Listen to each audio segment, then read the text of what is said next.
Hey guys, welcome back to my channel, and to those who are new to this channel, I'm Ilocano Peter Pan, a Filipino living here in Malaysia. So for today's video is I will be cooking a Malaysian favorite, and guess what it is? It's Kari mee or mee curry. For our ingredients, we have this platter.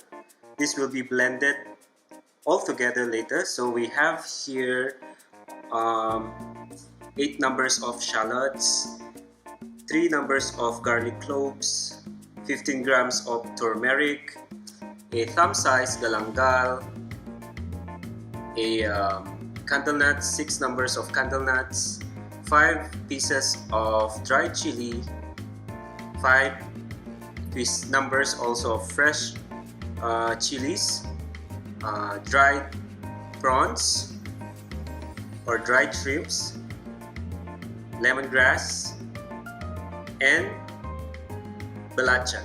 So this belacan later will be toasted. Okay, we also have prawn shells here. We will be making a broth later with these prawn shells. We have also the most important ingredient is the curry powder.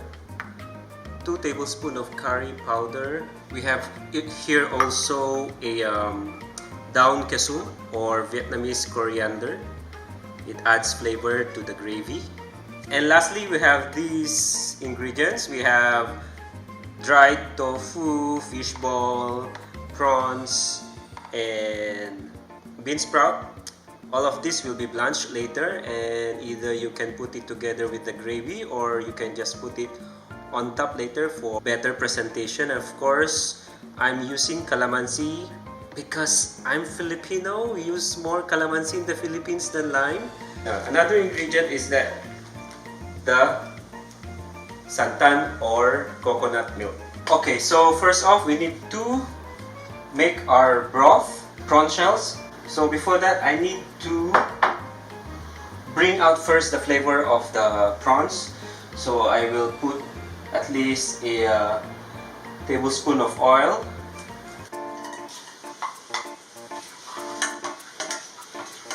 And cook a minute or two just to bring out the flavor, and afterwards we can put the water.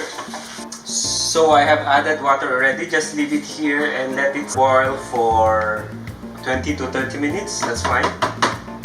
Then we can go to our blended ingredients. So first off, we should toast first our belacan. Okay, I already toasting my belacan now. Let it toast for a few minutes. So our next step is to blend all the blended ingredients. Everything is in here already, including the toasted belacan. So we can start now with our gravy. So we should add oil first. So we add our blended ingredients.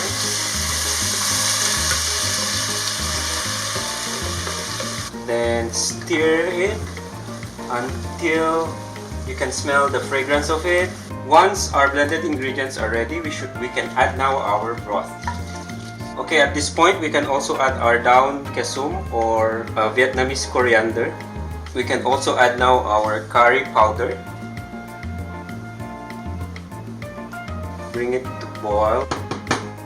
Actually, coconut milk, it depends on how much creaminess you want to your curry mee. So for me, I like to put at least a 200 ml of santan.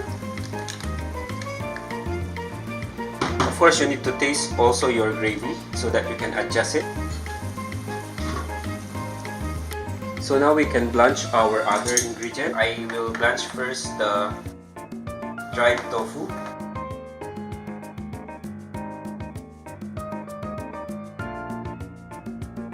So next we can add our fish ball.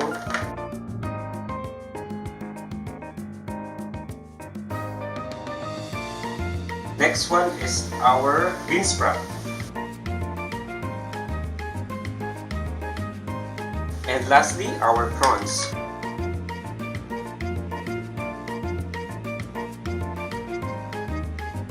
So my other ingredients are already blanched. Half of these two are mixed in my gravy. And before blanching your yellow meat, you should make sure that all are separated from each other. So I will blanch now my yellow meat. There you go. My yellow meat is done. My gravy is almost done.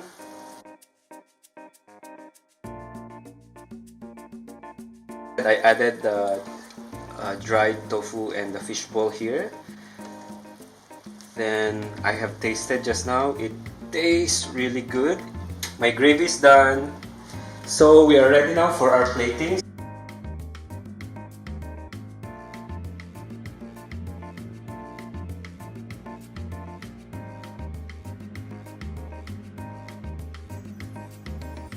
My sambal is ready. Okay guys, this is it. Let's taste my mee curry or curry meat. I like it with spoon and fork. I'll just put my calamansi.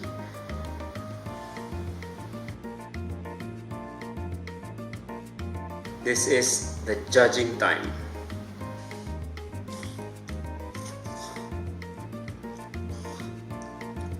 Wow, that's really good.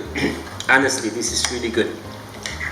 It's a successful cooking again today, another successful one.